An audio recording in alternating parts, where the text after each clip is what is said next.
Hey everyone, if you've been diving into Seal of Fate lately, you know this game isn't just about pulling the strongest characters, it's all about strategy, bonds, and knowing how to make every Meowmate shine. Seriously, even characters that look average at first can totally steal the show if you build them right and play around with their unique passives. So, in today's video, we're breaking down the ultimate Seal of Fate tier list to help you figure out which Meowmates to focus on first. Whether you're thinking about which shards to summon or how to stack those bond effects for max power, we've got you covered. Stick around because by the end of this, you'll know exactly who deserves a spot on your endgame roster and who can wait a bit. I'm quickly moving on to the video and I'm ranking characters in Seal of Fate. Before we start, if you enjoy these types of tier list videos, don't forget to like the video and subscribe. Enjoy watching. My friends, only 0.1% of viewers subscribe. If you like this type of content, please do not forget to subscribe to the channel. Thank you in advance for your support.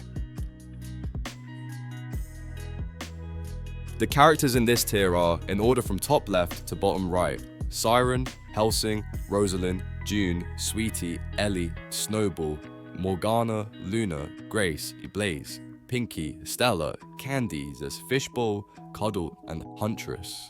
You know that moment when you think you're getting a superstar character, but then reality hits? Yeah, that's pretty much the life of B-tier Meowmates in Seal of Fate. They've got some quirks, some hidden perks, but let's be honest, they aren't exactly stealing the spotlight. First up, Siren. She's like that friend who's always there to patch you up after a wild night out. Siren restores health when Mary uses her ultimate, throws in some solid active and passive heals, and even shares the damage allies take. But here's the catch, she needs a ton of star-ups to actually shine. By the end game, you might be tempted to swap her out for a support who doesn't require a full-time upgrade obsession. Moving on, we have Helsing. He's the ultimate Lancelot hype man, boosting Lancelot's damage and healing him during his ultimate. Helsing also hits the enemy back row with some AoE damage and messes with their energy levels.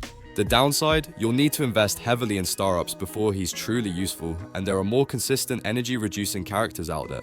Next, let's talk about Rosalind. Deploy her with Iron Fist and she starts generating extra energy from basic attacks while buffing allies and increasing enemy damage taken with her ultimate. She's a solid damage buffer for her rarity. However, most of her perks are locked behind heavy star-ups and her buffs only help the row she's in, so you can't just throw her anywhere. Then we have June, who's a bit of a self-sacrificing hero. Deploy Luna alongside him, and he gains damage negation and DPS buffs. June trades his own health to deal extra true damage with basic attacks and can hit hard with his ultimate. He doesn't need many star-ups to be decent, but his tankiness is laughable compared to other top-tier Guardians, and there are plenty of characters who do what he does, only better. Say hi to Sweetie. She loves teaming up with Bubbly for damage reduction and shields, throws down front row damage with her ultimate, and even restores energy to allies with every dodge. Sounds fun, right? Except she needs a ridiculous amount of dodge rate to shine, and her DPS and tankiness are mediocre compared to other standard rare Guardians. Ellie is next, and she's basically the come with Grimoire or do nothing type.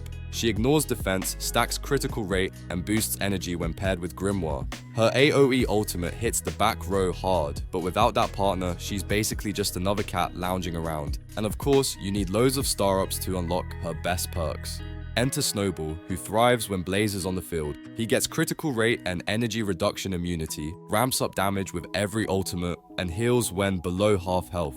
His ultimate gives decent front row damage, and he doesn't need many star-ups to be usable. But later on, he's outshined by most other rare damage dealers, and his higher level star-up perks aren't even that exciting. Morgana is a tank who likes hanging out with Nocturne allies, providing final damage reduction, reflecting damage, and even dispelling enemy buffs while restoring her own health. She's solid for Nocturne squads, but again, she's star-up heavy, terrible in early game, and frankly outclassed by other endgame frontliners. Then there's Luna, June's partner in crime. She boosts critical damage, gains energy, deals front row damage, and heals when triggering her Tiger Fury ability. She even stacks damage with every enemy defeated. The problem? If there aren't many enemies around, her damage is underwhelming, and she's practically useless until you grab a bunch of her star-up perks. Grace likes teaming up with Asuka for damage reduction and shields. She can shield herself and allies, which sounds great, right? But she's star-up reliant, useless without Asuka, and honestly, there are better endgame Guardians. Now, Blaze is a buddy for Snowball, granting damage reduction and energy reduction immunity while hitting all enemies with his ultimate. He even deals extra area of effect damage after enemies die. It sounds flashy, but his buffs and debuffs are weak compared to other rare supports, and his damage is lackluster if there aren't enough enemies to kill for bonus effects. Pinky is basically the start of combat fireworks type. She releases an AoE attack at the start and gains critical damage alongside herself. Her ultimate hits all enemies with extra damage to low health foes and restores energy when enemies die. Sounds like fun for team-based modes, but her single target damage is weak, and compared to meta AoE damage dealers, she's just a cute distraction. Stella loves Leon. She gains extra damage and boosts her first ultimate, throws burn stacks on random enemies, and deals solid burn damage while lowering enemy damage to herself. You don't need too many star-ups to make her a decent burn stacker, but by endgame, there are much stronger rare and super rare burn stackers. Candice is a jack-of-all-trades elemental team support. She boosts final damage, critical rate, critical damage, and critical resist for allies, restores energy, and buffs herself when attacking. Pretty neat, right? But the buffs aren't crazy, and without ultimate star-ups, she doesn't reach full potential. There are other front-row damage dealers who just do the job better. Fishbowl works best with Bard and multiple Nocturne allies. He hits the back row with AoE damage and burn, providing damage over time potential. Solid DPS when fully upgraded, but without some star-ups, he's not reliable. Plus, better back row DPS exists for end-game content. Cuddle is a critical rate-loving friend for Huntress. She reduces enemy energy and final damage bonuses, and is one of the best rare energy reduced debuffer characters. Yet, meta level rare and super rare characters will outshine her, and her single target energy reduction isn't great in modes with lots of enemies. Finally, Huntress herself. She gets critical rate, energy, and healing when deployed with Cuddle, and ramps up offense with buffs. But to make her truly playable, you need every star-up bonus, and by that time, you'll likely have characters far superior for endgame strategies. So yeah, B-tier Meowmates are kind of like that quirky friend group. Fun in the right situations, can be surprisingly useful if you invest in them, but probably not the ones you're inviting to the VIP endgame party.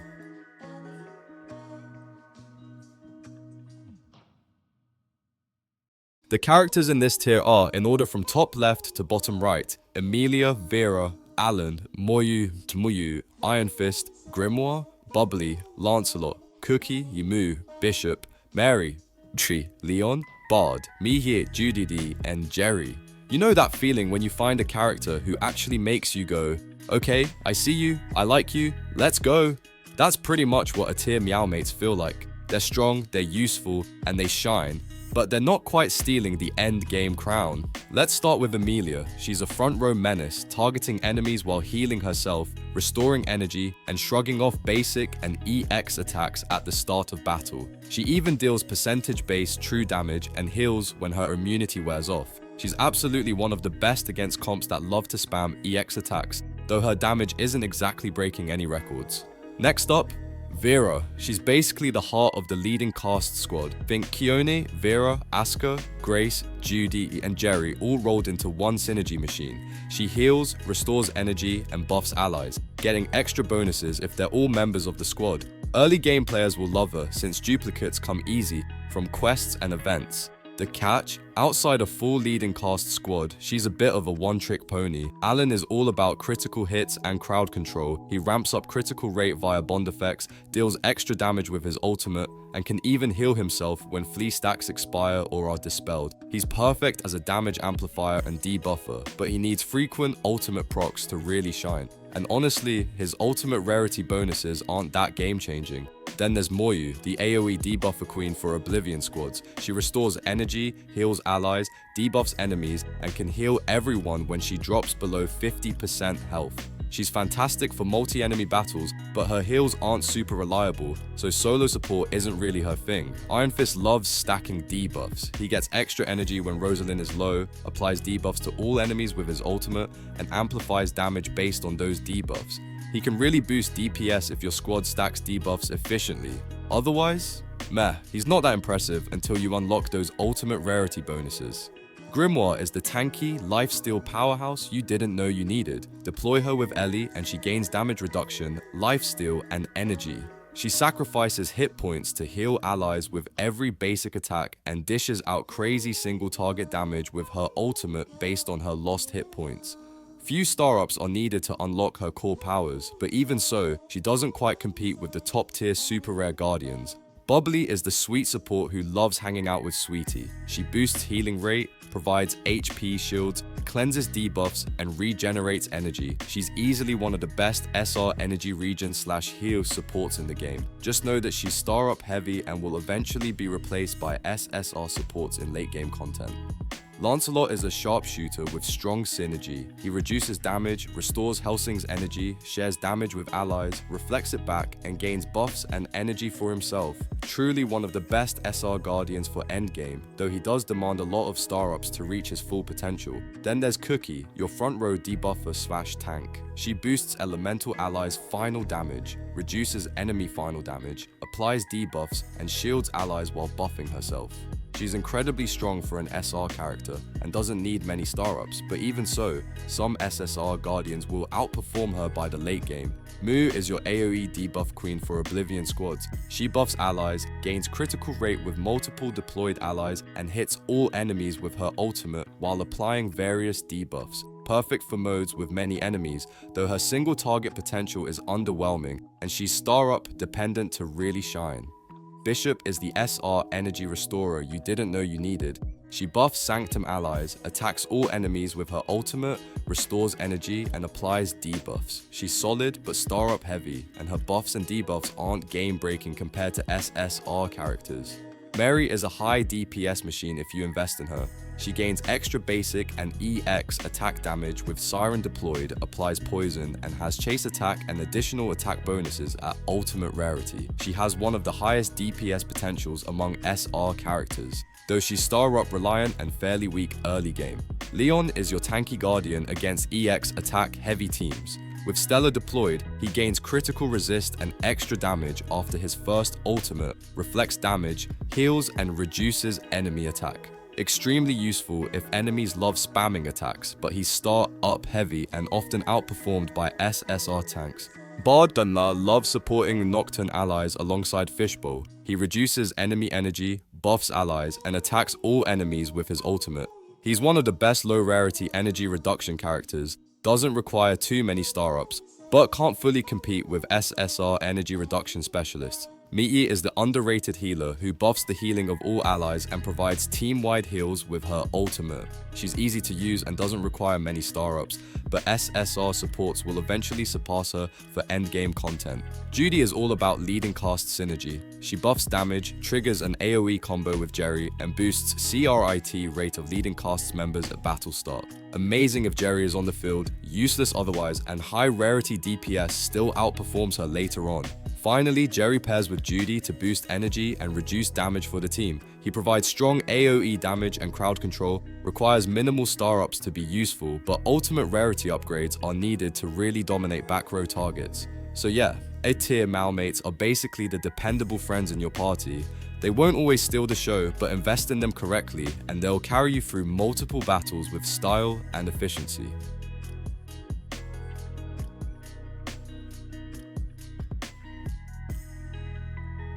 The characters in this tier are, in order from top left to bottom right: Lilith, Rurikan, Lunella, Noah, Somniel, Lan, Angela, Hanura, Fire, Cryonica, Sanctina, Valkyria, Annabelle, Keone, Vicky, Raven, Stargazer, Asuka, and Lucia. Ever meet a character and immediately think, yep, this one's busted.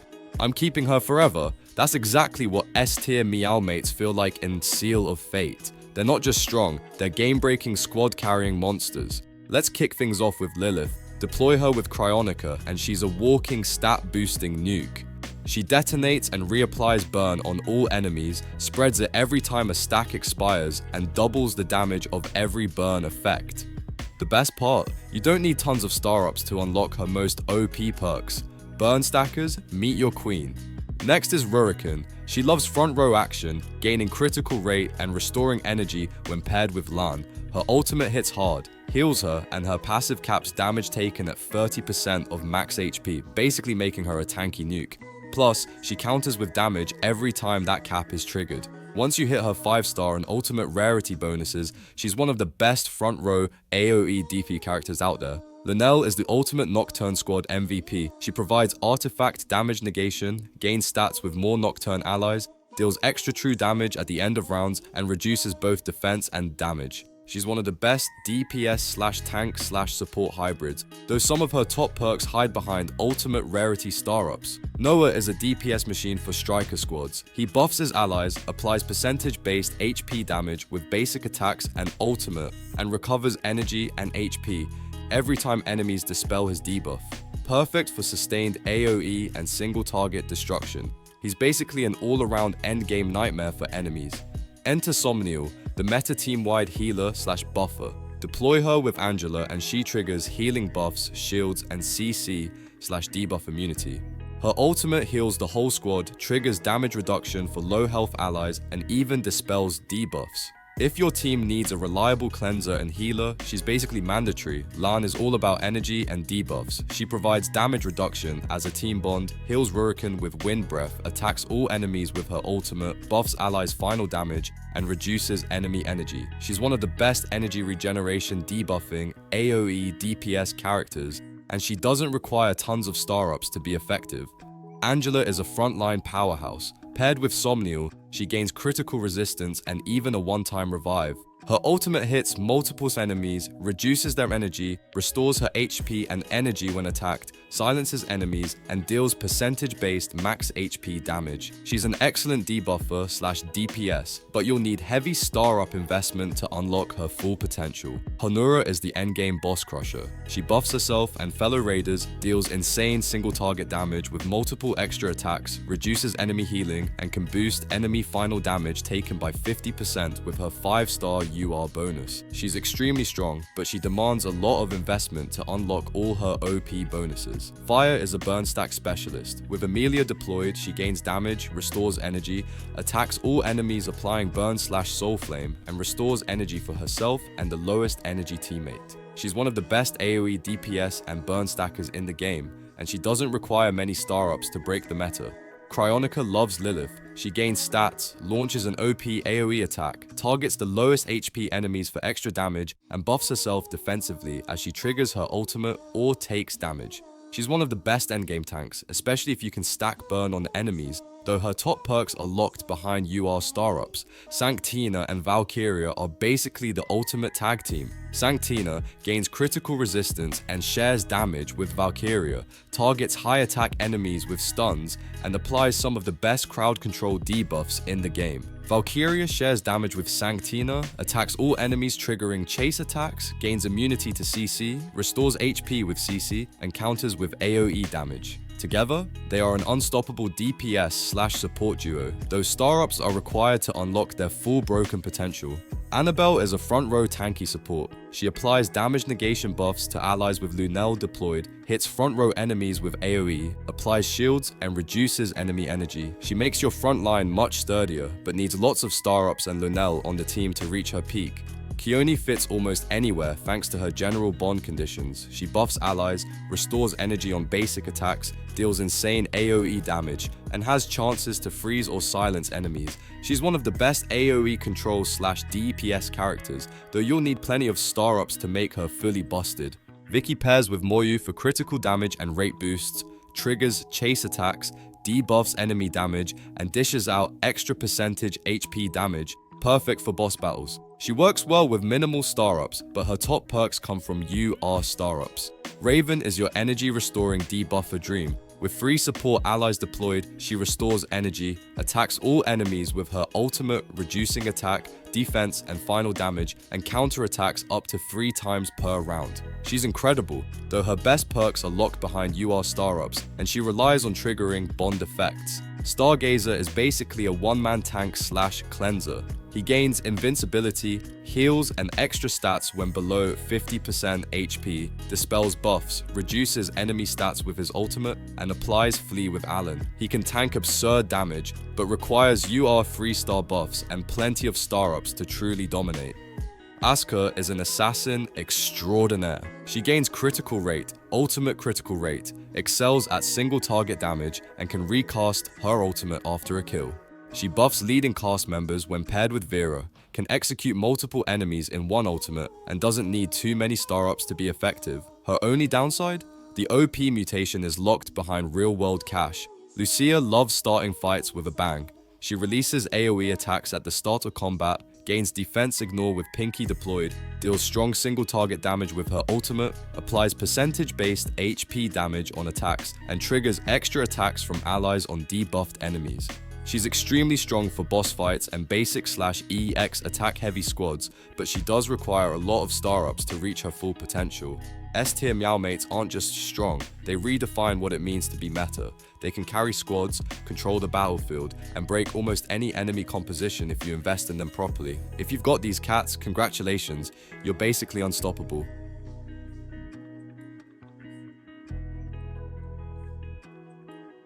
The video ends here. See you in another video. Don't forget to subscribe.